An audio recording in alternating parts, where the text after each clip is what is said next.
నమస్కారం. ఈ నెల 6వ తేదీ తిరుపతి జిల్లా కేవీబీపురం మండలం కళత్తూరు అనే గ్రామ ప్రజలకి అదొక చీకటి రోజుగా మిగిలిపోయింది. దాదాపు 1000 కుటుంబాలు నివాసం ఉన్నటువంటి ఈ దళితవాడలో పక్కనే ఉన్నటువంటి ఓళ్ళూరు అనే ఒక చెరువుకు గండిపడి రాయలవారు నిర్మించినటువంటి చెరువది. శ్రీకృష్ణదేవరాయల వారు.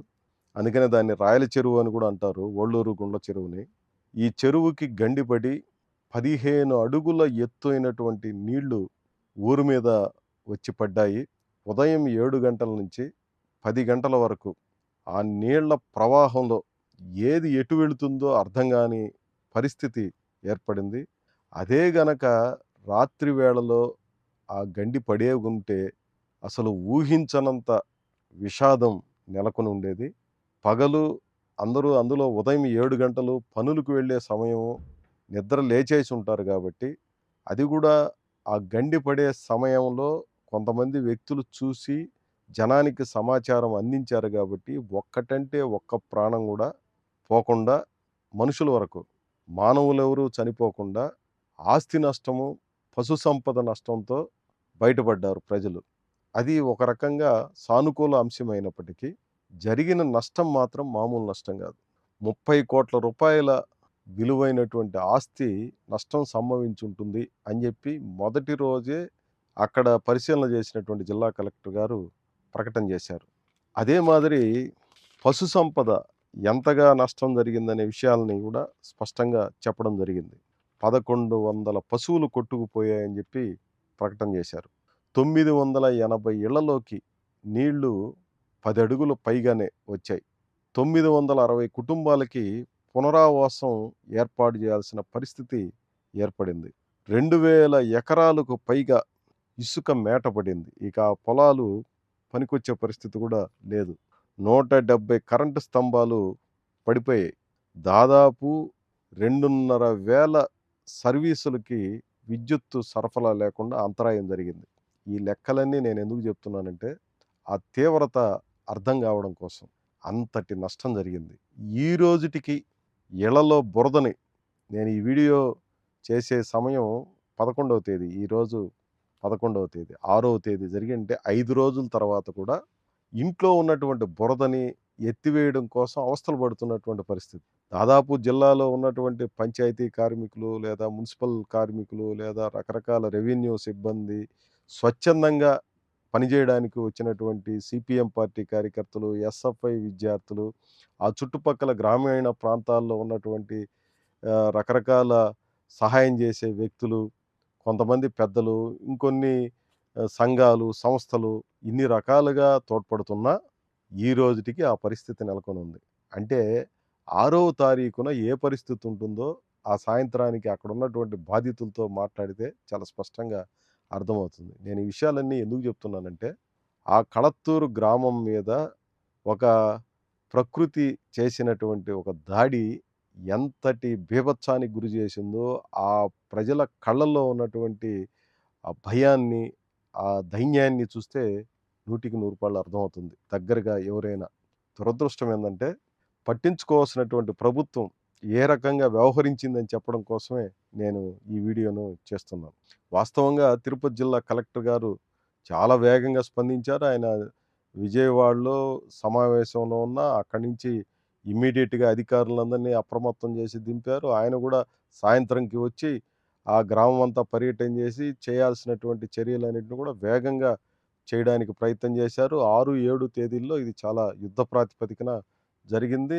ఆ మేరకు ఒక సానుకూలమైనటువంటి పరిస్థితి ఏర్పడింది. ఇది ఒక ఎత్తైతే, ఈ రోజుటికి సహాయం కోసం ఎదురు చూస్తున్నటువంటి జనము చాలా తీవ్రమైనటువంటి ఇబ్బందులు నెలకొన్న పరిస్థితి ఇక్కడ ఈ రోజుటికి కనిపిస్తా ఉంది. వాస్తవంగా రాష్ట్ర ముఖ్యమంత్రి, ఉప ముఖ్యమంత్రి, మంత్రులు వీళ్ళందరూ గూడా సందర్శించాల్సినటువంటి ప్రాంతం అది. ఈరోజు దాకా ఒక్కరంటే ఒక్కరు రాలేదు. వీళ్ళంతా గూడా 14, 15 తేదీల్లో విశాఖపట్నంలో జరిగే ఈ భాగస్వామ్య సదస్సు పారిశ్రామికవేత్తలతో ఒప్పందాలు జేసుకోవడంలో చాలా బిజీగా ఉన్నట్టుగా ఉన్నారు. దాని మీద ఎవరు స్పందించి ఈ ప్రాంతానికొచ్చినట్టుగా కూడా కనపడలేదు. సరే, మిగిలిన వాళ్ళ కథ ఎట్లన్నా ఉన్నీయండి. ఉప ముఖ్యమంత్రి పవన్ కళ్యాణ్ గారి వ్యవహార శైలి మాత్రం చాలా బాధ్యతారాహిత్యంగా ఉందనడానికి ఈ సందర్భంగా జరిగినటువంటి ఆయన పర్యటనే ఒక ప్రత్యక్షమైనటువంటి నిదర్శనంగా కనిపిస్తుంది. ఎర్రచందనం మీద ఆయన చేసినటువంటి ప్రకటన, దానికి ఉన్నటువంటి లోటుపాట్లు, ఈ విషయాలన్నిటిని కూడా నేను మాట్లాడడం జరిగింది. దాని మీద కొంతమంది జనసేన నాయకులు, ఆయన అభిమానులు ట్రోలింగ్ చేయడానికి కూడా ప్రయత్నం చేశారు. కొన్ని విమర్శలు కూడా చేశారు. వాటన్నిటిని పెద్ద పట్టించుకోవాల్సినటువంటి అవసరం లేదు. మేము చెప్పదలుచుకున్నటువంటి విషయాన్ని సూటిగా, నిక్కచ్చిగానే చెప్పాము. అది ఏ రకమైనటువంటి పొరపాటు పద్ధతో అని. సరే ఇట్లాంటి వాళ్ళకే గాదు, నేను పవన్ కళ్యాణ్ అభిమానుల్ని గూడా చాలామందిని దగ్గరగా చూశాను. ఎంతలా ఉంటుందంటే వాళ్ళ అభిమానం, అసలు ఆహ్, ఎంతటి త్యాగానికైనా సిద్ధపడిపోయి, వాళ్ళు ఆ అభిమానాన్ని చాటుకోవడం కోసం అంత వెర్రిగా ఉంటారు. ఆయన హీరోయిజాన్ని లేకపోతే ఆయన పట్ల అభిమానాన్ని చాటుకోవడం కోసం. ముఖ్యంగా దళిత వాడల్లో నేను తిరుపతి జిల్లాలో పరిశీలన చేసింది.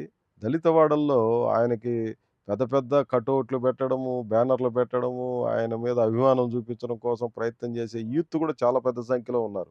ఈ కళత్తూరు కూడా దానికేం మినహాయింపు కాదు. ఆ కళత్తూరు దళిత వాళ్ళలో కూడా ఇదే రకమైనటువంటి యూత్ ఉన్నారు. దురదృష్టం ఏందంటే సహాయక చర్యల్లో కలెక్టర్ గారు, రెవెన్యూ సిబ్బంది వీళ్ళందరూ కూడా తలమునకలైనటువంటి పరిస్థితుల్లో పవన్ కళ్యాణ్ గారు 8, 9వ తేదీల్లో తిరుపతి జిల్లాకి, పక్కనే ఉన్నటువంటి చిత్తూరు జిల్లా పలమనేరు ప్రాంతానికి ఆయన వచ్చారు. ఎందుకోసం వచ్చారు? వచ్చినటువంటి ఆయన నేరుగా కలత్తూరు ప్రాంతానికి వెళ్ళి సందర్శన చేసి ఉండాల్సింది. సిపిఎం తిరుపతి జిల్లా కార్యదర్శి నాగరాజు గారు కూడా ప్రకటన చేశారు. స్వయంగా పవన్ కళ్యాణ్ గారు సందర్శన చేస్తే బాగుంటుందని కూడా ఆయన సూచన చేశారు. ఇంకొంతమంది కూడా ఇట్లాంటి ప్రకటనలు చేశారు. ఎర్రచందనం మీద చూపించినటువంటి శ్రద్ధ, ఈ ప్రకృతి ప్రళయానికి ఇబ్బంది పడిన లేదా బలైనటువంటి ప్రజలు, అక్కడ ఉన్నటువంటి తీవ్రమైనటువంటి బాధలో ఉన్నటువంటి ప్రజల్ని కనీసం ఓదార్చడానికో, సందర్శించి వాళ్ళకి సహాయం చేయడానికో పవన్ కళ్యాణ్ గారు ప్రయత్నం చేయకపోవడం అనేది ఆయన బాధ్యతా రాహిత్యానికి ఒక పరాకాష్ఠగా నేను భావిస్తా ఉన్నాను. ఎర్రచందనం అనేది ఈరోజు కొత్తగా వచ్చినటువంటి సమస్య గాదు. గత వీడియోలో చెప్పినట్టుగా 35 ఏళ్లుగా ఉన్నటువంటి సమస్యది. ఈ సమస్యని ఇంకొక వారం రోజులు వాయిదా వేసినంత మాత్రాన కొంపలేం మునిగిపోయేదేమి లేదు. ఇప్పటికి 16 నెలలైంది మీరు అధికారంలోకొచ్చి. ఈ 16 నెలల్లో ఒక్కసారి గూడా ఎర్రచందనం డిపోలను సందర్శన చేయడం గానీ, ఎర్రచందనం గురించి మీటింగ్ పెట్టడం గానీ ఏమి జేయలే. ఈ మీటింగ్‌ని వాయిదా యేసుకొని ఇంకొక వారం తర్వాత జరుపుంటే ఈ లోపల అయిపోయి కొంపలు మునిగిపోయేదేమి లేదు. కానీ ఇంతటి తీవ్రమైనటువంటి ఇబ్బందులకు గురై జనం అంతా ఉంటే కలెక్టర్ గారు, ఎస్పీ గారు, రెవెన్యూ, పోలీసు, ఇతర అన్ని రకాల సిబ్బందులు అందరూ ప్రభుత్వ యంత్రాంగం అంతా కూడా అక్కడ సహాయక చర్యల్లో ఉంటే, ఈయన 8వ తారీఖున ఎర్రచందనం మీద 5 జిల్లాల కలెక్టర్లు, ఎస్పీలు, ఫారెస్ట్ డిపార్ట్‌మెంటు, రెవెన్యూ మొత్తం అంతా అధికార యంత్రాంగంతో రివ్యూ ఏర్పాటు చేస్తారు. ఈయన పోడు. ఈయన సహాయం చేయడానికో లేదా వాళ్ళని సందర్శించి ఏమి చేయాలనో చూడ్డానికి ఆయన పోయి అక్కడ సందర్శన చేయడు. సందర్శన చేయకపోగా ఆ పనిలో సహాయం చేస్తున్నటువంటి పనిలో ఉన్నటువంటి వాళ్ళందరినీ చెడగొట్టే దానికోసం మీటింగ్ పెడతాడు. కనీసం ఒక ఉప ముఖ్యమంత్రి స్థాయిలో ఉన్నావు. ఈ ప్రభుత్వంలో కీలకమైనటువంటి పాత్రధారిగా ఉన్నావు. నీ సినిమాల్లో అన్నిటిల్లో కూడా పేదవాడికి ఎక్కడ ఏం కష్టం జరిగితే అన్నిటిని మించి ప్రాణాలు ఇవ్వడానికైనా సిద్ధపడే హీరోలాగా పోరాటాలు చేస్తావు సినిమాల్లో. ఇది సినిమాల్లోనేనా? నిజ జీవితంలో ఈ రియల్ హీరో పాత్ర ఉండదా? సినిమా హీరోనే తప్ప నిజ జీవితంలో ఎట్లుంటాడు పవన్ కళ్యాణ్ గారు అనే దానికి ఈ ఘటనే ఒక ఉదాహరణగా కనిపిస్తుంది. ఎంత అన్యాయం అండి! ఈయనెటూ పోలేదు. ఈయన కోసం వచ్చారు. కళత్తూరు ప్రాంతం నుంచి ఆ ప్రాంతంలో బాధితులు వచ్చి వినతి పత్రం ఇవ్వడానికి కలెక్టర్ ఆఫీస్ దగ్గర లేదా రోడ్లలో నిలబడుకొని ఆయనకి చెప్పుకుందాం బాధని అని చెప్పి వస్తే రోప్ పార్టీలతో పెట్టి వాళ్ళందరూ తోసిచ్చేస్తారా? ఇదెక్కడి న్యాయమో నాకు అర్థం కావడం లేదు. అదే మాదిరి ఈయన ఈ ఎర్రచందనం దీని మీద మామండూరు ప్రాంతానికి పోయి సందర్శనకు పోతే అక్కడ జనం వినతి పత్రాలు ఇవ్వడానికి పోతే వాళ్ళని తోసేస్తారా? విద్యుత్ కాంట్రాక్ట్ కార్మికుల సంఘం జిల్లా కార్యదర్శి కుమారు, ఇంకొంతమంది కార్మికులు అందరూ కూడా పోయి వినతి పత్రం ఇవ్వడానికి వెళితే ఎదురుగా చూస్తూనే ఉన్నాడు. ఆ వీడియోలో కూడా చూడండి మీరు. ఎదురుగా చూస్తూనే ఉన్నాడు పవన్ కళ్యాణ్ గారు.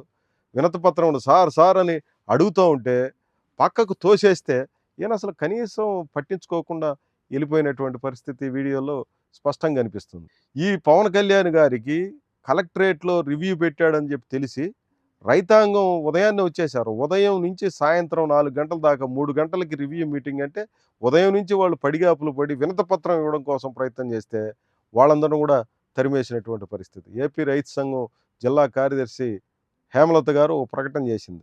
"మేము ఉదయం నుంచి ఉన్నాము. మీ దగ్గర తీసుకోరు. వినతి పత్రాలంటే గౌరవంగా వచ్చేసి ఉండేవాళ్ళము. అట్లా కాకుండా పడిగాపులు పడినా కూడా వినతి పత్రం కూడా తీసుకోలేదు. సినిమా వాళ్ళు రాజకీయాల్లోకొస్తే ఏ రకంగా ఉంటుందనేది మేము అక్కడ ప్రత్యక్షంగా అనుభవించామని" చెప్పి ఆమె చెప్పింది. అదే మాదిరి తిరుపతి తిమ్మినాయుడు పాలెంలో ఉన్నటువంటి ఆ ప్రాంతంలో ఉన్న దళితులందరూ మాకు శ్మశానం లేదు, శ్మశానం కల్పించండి మహాప్రభు అని చెప్పుకోవడం కోసం పోతే, వాళ్ళను కూడా దగ్గరికి రానివ్వలేదు. ఇదే ఇక్కడి కొత్త పద్ధతులు నేర్చుకుంటున్నాడో పవన్ కళ్యాణ్ గారు నాకు అర్థం కావడం లేదు. సాధారణ ప్రజలు మీ దగ్గరికొచ్చి కష్టం చెప్పుకోవడానికి ప్రయత్నం చేస్తే, నేను చెగువీరా వారసుడిని లేదా ఇది, అది పుస్తకాలు ఇన్ని లక్షలు చదివేశాను, అన్ని లక్షలు చదివేశాను అని చెప్పి గొప్పలు చెప్పుకునేటువంటి పవన్ కళ్యాణ్ గారు సినిమాల్లో పెద్ద పెద్ద పోరాటాలని ప్రజల పక్షాన, పేదల పక్షాన పోరాటాలు చేసే పవన్ కళ్యాణ్ గారు నిజ జీవితంలో ఎట్లా ప్రవర్తించారో ఇక్కడికి కనిపిస్తుంది. ఇంతటి విషాదంలో ఉన్నటువంటి ప్రజల్ని పట్టించుకోకుండా ఆయన ప్రకృతి అందాల్ని ఆస్వాదించడం కోసం ఇవన్నీ నేను చెప్పిన నా మాటలు కాదు. పత్రికల్లో, మీడియాలో వచ్చినటువంటి మాటలు. ఆ కటింగ్స్ కూడా వెనకాల ప్రదర్శిస్తున్నారు చూడండి. ఇది ఏ రకంగానూ సమంజసమో నాకు అర్థం కావడం లేదు. సరే 8వ తారీఖు తిరుపతికొచ్చారు. తిరుపతికొచ్చి సాయంత్రం ఆ గ్రామాన్ని సందర్శించడానికి మీకు తీరుబాటు ఉండదండి? మీరు ఎర్రచందనం మీదంతా రోజంతా సమీక్ష చేసుకోండి. సాయంత్రం పోయి అయినా ఆ గ్రామాన్ని పరామర్శించొచ్చు గదా! లేదు, పరామర్శించలేదు. ఆయన నెక్స్ట్ డే పలమనేరు. అంటే తిరుపతి నుంచి గంట, గంటన్నరలో ఎళ్ళిపోవచ్చు అక్కడికి. ఈరోజు హైవేలు అంత బ్రహ్మాండంగా ఏసున్నారు. గంటన్నరలో ఎళ్ళిపోవచ్చు. గంటే పలమనేరు గూడా. గంటన్నర గూడా అవసరం లేదు. ఆ రకమైనటువంటి రోడ్లు ఉన్నటువంటి నేపథ్యంలో 8వ తారీఖున ఈ పవన్ కళ్యాణ్ గారు విజయవాడ గన్నవరానికి ప్రత్యేక ఫ్లైట్‌లో వచ్చేసి రాత్రి నిద్రపోయి మళ్ళీ ఉదయం 9 గంటలకి నేరుగా పలమనేరుకి ప్రత్యేక హెలికాప్టర్‌లో వస్తారా? వచ్చారు.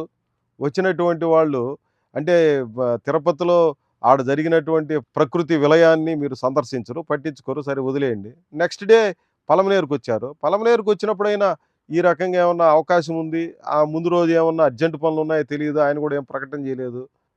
అర్ధరాత్రిలో పోయి ఏమి పనులున్నాయో మనకు తెలీదు. అక్కడ సందర్శించుంటే బాగుండేది. అది చేయలేదు. ఆయన వెంటనే విజయవాడకొచ్చారు. సరే అయిపోయింది. ఆ నెక్స్ట్ డే ఏమైనా పట్టించుకున్నారా? పోయి ఏం చేశారు? ముసలిమేడు ఆ ప్రాంతంలో పోయి వీడియోలు తీస్తారా మీరు స్వయంగా? ఏనుగుల్ని సందర్శించారు. వీడియోలు తీస్తా ఉండారు. అక్కడ అందాలన్నిటి కూడా ప్రకృతి అందాలను ఆస్వాదిస్తున్నారు. ముందు రోజు ఆ పనే చేశారు. మామండూరులో పోయి అక్కడ కాలువల్లో కాళ్ళు ఆడించుకుంటూ, ఫోటోలు తీసుకుంటూ ఎంజాయ్ చేశారు. రెండవ రోజొచ్చి ఆ ఏనుగుల్ని ఫోటోలు తీసే పని, వీడియోలు తీసే పని, తుపాకులతో ఫోజులు ఇచ్చే పని. ఏమి న్యాయమండి? చుట్టూ ఉన్నటువంటి జనం చూస్తారన్నటువంటి ఇది కూడా లేదా? మీ స్థాయికి తగిందేనా?